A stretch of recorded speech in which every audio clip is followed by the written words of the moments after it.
চিকেনের হার্ট ভীষণ ভালো লাগে খেতে, এটা অবশ্য খুব রেয়ার পাওয়া যায়। তো এটাকে আমি কালেক্ট করেছি, তো এটা ভীষণ ভালো লাগে খেতে।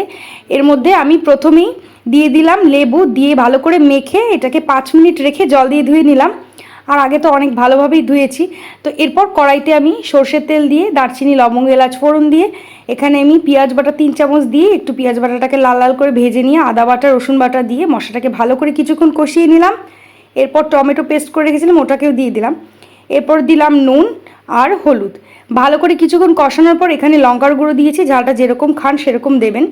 সব মশলা ভালো মতো কষানোর পর এখানে চিকেনের হাড়টাকে দিয়ে বেশ 8 থেকে 9 মিনিট ভালো করে কষিয়ে নিয়ে এরপর ঢেকে আবারও 3 থেকে 4 মিনিট রেখে দেবো। মোটামুটি সব সিদ্ধ হয়ে এলে এরপর জল দিয়ে দেবো। জল দিয়ে আবারও 5 মিনিট মতো রান্না করে নিয়ে নামানোর আগে গরম মশলা ছড়িয়ে নামিয়ে নিচ্ছি। এটা কিন্তু রুটির সাথে দারুণ লাগে খেতে, অবশ্যই বাড়িতে একবার ট্রাই করবেন আর আমাকে কমেন্ট করে জানাবেন।